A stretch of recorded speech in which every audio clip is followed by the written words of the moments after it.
All right, good morning, everyone, and welcome to WHIT Radio's The Jeffersonians, a place for politics. I'm your host, Michael, and I'm joined by Kelsey, Sophia, Rory, and Muhammad. How are you guys? Fine, good. Good. I'm glad. Okay, we have a very interesting, very relevant topic today. We all know about the disaster in the Philippines and the devastation that it's causing. But today, we are going to be talking about Typhoon Haiyan. What help has been offered by the U.S.? What will this mean for future relations between, the U.S. and the Philippines? So let's really break that down right now. Come on, guys. Typhoon Haiyan, and what help have we offered? Well, to begin with, as soon as the typhoon struck, immediately, as America has been known for, they reached their arms out. They said, "We're here to help." Right. Of course, we have bases in Japan. Right. And we were necessarily the first responders. And even Japan, they don't necessarily like us there, but as soon as something like this happens, America's there. America's always there. Right. And we're happy to help. Right, and like you said, they don't always want us there when it's convenient. When something like this does arise, America always seems to be called on, and if we don't respond... Why aren't you here? Why aren't you here? Yeah. Why are you guys being the selfish parent? And I use the term parent because traditionally the U.S. has always been that authoritative helping hand when it comes to other countries and other nations. This is Mr. P. I'm going to be joining the conversation. Usually, they, as you said, Rory, they don't want us around unless there is an emergency or a need. Otherwise, we're persona non grata. But as soon as something like this happens, where is the U.S.? Why isn't the U.S. here? How come they're not giving more? Well, what about the rest of the world? Right. That's Absolutely. the way I'm looking at it. Absolutely. It not only benefits the Philippines, it also benefits us of helping them out. It shows our power as a country to help other countries, Absolutely. and especially in Asia. Right. Mm-hmm. And as selfish as it is to say, it makes us look good. Yeah, it does make us look like good. Kelsey said, when we don't respond, we look greedy, we look selfish. When we do respond, it puts us on a national spotlight and puts us in a good light, which is always nice. I know U.S. Navy, we just arrived there in the Philippines, just either yesterday or today. So we just got there. Let me just say this, that the United States has a big heart, and we should be there. I mean, Absolutely. if any country needs to be there, it's the U.S., and the U.S. does it better than anybody else. And I guess we have the most resources around the world. Right. Again, once this calamity is over, once this disaster is over, the United States should say, look, we don't want to be persona non grata after this. We're not just your friend when we need you. We want to be your friend all the time. Right. That's absolutely the United States' responsibility to know when it's time to leave. Right. Because in the past, we have stuck around places we shouldn't have been overstayed our welcome. a little too long. Right. What will this mean, though, for the U.S. and the Philippines in the future? Well, helping out the Philippines recover from such a tragedy will actually aid the U.S. to secure even more bases in the Philippines, which the U.S. has been trying to do since like the 1940s. And the Philippines have been trying to kick out the U.S. bases, and once again, they were the ones who were there to aid in the response to the typhoon. Absolutely. And just as history repeats itself, in World War II, 1942, of course, Philippines didn't want anything to do with America, and they made them leave. And not after 6 weeks. 6 weeks, it's invaded by Japan and brutally destroyed. And then give it a few years, and America's right there, picking it up by its hand and helping them shrug it off. Right. Well, we also promised the Philippines their independence after our intervention during the Spanish-American War. It took a little while, 1942. And then we left briefly, and then we were back there before we knew it, because strategically, the Philippines are in a very good place. They are. They're right in the middle of the Pacific down there, and strategically, militarily. Right. Not climate or no, not climate. no, not they're No, in, not they're in Hurricane Alley. not. Right. No, but strategically, and that's why we stuck around for so long during World War II. But eventually, we did leave. We did give them their independence a little longer than I think they would have liked them. I was actually just reading. The U.S. Navy arrived yesterday with a mammoth aircraft carrier to bring much-needed aid to hundreds of thousands of Filipinos. The Navy cut short the shore, and they left a crew of 5,500. So that's a pretty big deal. That's another example of us, giving some aid over there where it's needed. Yeah, whenever America's there to help, all they do is open their hands out and, generously give. Right. Even if it's our own people and, we might not be on the best agreements and you need help, well, we're all human and we're here to help. Absolutely.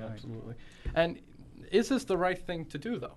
A lot of folks who are more fiscally conservative say, well, you know what? If America can't support its own people all the time, we shouldn't be opening up our hands and trying to support the rest of the world. I see where they're coming from with that, but is it our responsibility? Well, it is America's responsibility. It's our image. Yeah, it is our image, right? Absolutely, it's our image. It builds allies. It does build allies. We've always been doing it for years. We're doing it now. We'll continue to do it in the future. So that's what America is. Let's say there was some kind of disaster in the middle of Afghanistan right now, right? Let's just say hypothetically, a huge earthquake hit there or something, and they were devastated. Would the troops that we have over there totally reroute a mission and give aid, or what would we do? What do you guys think we would do? I think they would help out. You think they'd help out? I think, we've done it before. I hope so. Yeah. We'd be hated before the earthquake, and then afterwards. We take it to the chin and just shrug it off. We are a country where people kind of have disdain for us, but we always come through for everybody, maybe not our own people all the time, but around the world we do. Yeah, we sure know what to do around the world. That's right, Mr. P. Guys, like the Philippines and the disaster there, you guys remember the disaster down in Haiti? Yeah, of course. Yeah. Right. That was there. absolutely devastating too. The only thing is, do you think this is a natural occurrence? We've been seeing hurricanes like this show up. We obviously just had Hurricane Sandy, and this is one of the strongest storms in recorded history.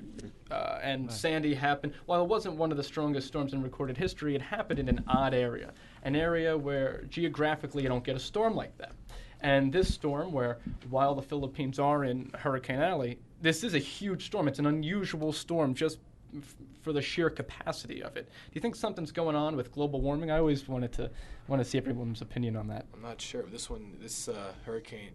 typhoon is much more serious. It left an estimated 10,000 Filipinos dead. Absolutely. Right. This is a huge thing. Do you think this is a warning sign for something down the road that, guys, the Earth is changing? Yes, I think this is directly related to global warming. You think so? If you look at the storms lately, they're more severe, they're more intense, and there's more of them. Yeah. And I just think that the sheer force of this storm, and there was a storm, I believe, a month or two ago that hit in India, Right. Which was, they've never had a storm quite like that. See? I think there's something happening here, and we're getting a wake-up call. I don't know if we can do anything at this time, but there is red flags all over the place. Right. The real question is it natural phenomena or is it man-caused? Even if it's gotta it's be a little. not, it's one hell of a natural phenomenon. Yeah, you think so? even if it's not man-caused, we should be taking steps to prevent something like this or at least prepare. Yes. Right, absolutely. I absolutely agree with you. It's a little of both, though. I feel like man has done its part, and contributed to some of the. I think it's both. CO2 levels, if they scientifically are off the charts. You can't deny that. As much as the right does try to, you can't deny it. Mm-hmm. Guys, we had a big election last week, right? We had Christie taking the gubernatorial election. He won, landslide, nothing new there.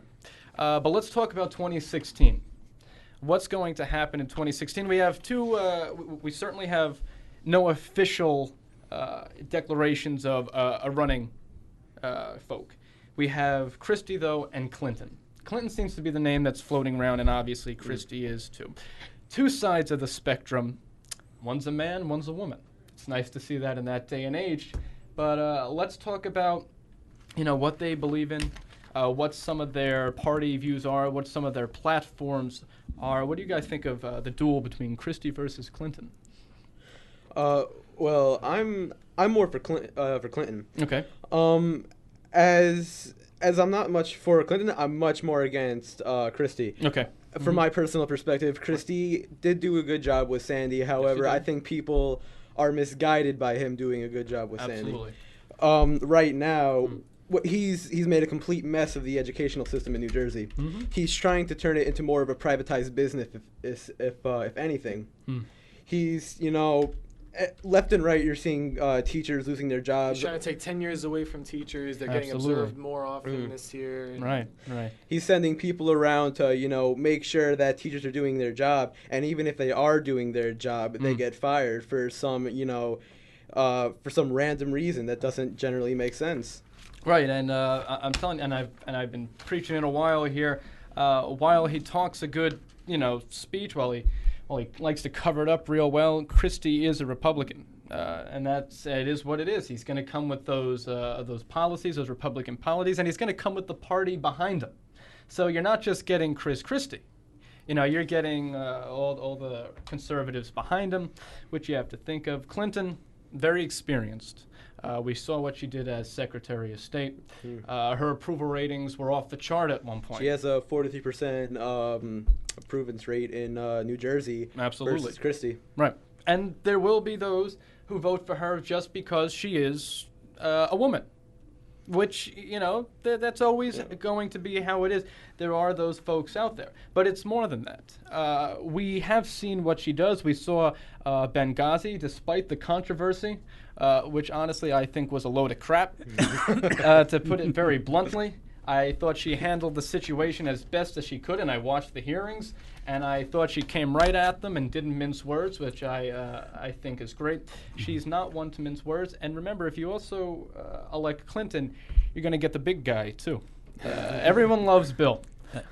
Despite his roguish past, everyone seems to be attracted now, to that kind of guy. He's been forgiven for unforgivable he's been forgiven. things. Yeah. Right. He's back on top. He's a bad boy, and I think everyone kind of likes a bad boy. Yeah, but he was a good president. He was a good president. Some would argue that the economic collapse that we had in the past was due to him. I totally don't agree with that. I think it stemmed quite a bit before that. I just want to. Yesterday they released the poll, the Quinnipiac poll. Christie nationally is up a point on Clinton. Is it? It was wow. 44-43 or 43-42. It's so early. Right, you know the polls, Mr. but P. You know how they are. But we have to look at how he won in a deep blue state when he's a Republican. Oh, you do have to look at that. He's been willing to work with Democrats, the unions, the minorities, and others who don't agree with his policies. Right. And through that, he's become a strong candidate. He absolutely has. But let's not forget he's working on the coasts. While that kind of behavior, we know his attitude, how it floats on the coast here. We all love it. Those southern conservatives and those Midwestern conservatives are not exactly the same as those are on the coast. They're not as liberal and he as may moderate. have a hard time getting through the primaries, the Republican primaries, Absolutely. because they're controlled really by the conservatives or the Tea Party. So as Michael's saying, he's playing well on the coast or in Jersey, but how is he going to play in Iowa? Right. I mean, Absolutely. that might be. And while he's a very in-your-face debater, you got to watch Ted Cruz. Ted Cruz, while his popularity right now is not high, he's a very smart man. He is. He's a Princeton grad, and he knows how to debate. I've seen him debate, and it's scary. I don't like the man personally. I don't like his policy, but it's scary how well he debates. Watch for him. Watch for another name, Elizabeth Warren. She could be the next woman candidate on the Democratic side running against Clinton. She is now in the Senate, so I would keep an eye on her name. What's her name again, Michael? Elizabeth Warren. Okay, I'll try to keep an eye on Elizabeth Warren. She's from Massachusetts right now. She's a senior senator. It's funny how she got in there, but we don't have time for that. Thank you, everyone. This was the Jeffersonians, A Place for Politics. I'm your host, Michael. We were joined by Kelsey, Rory, and Muhammad. Thanks, guys.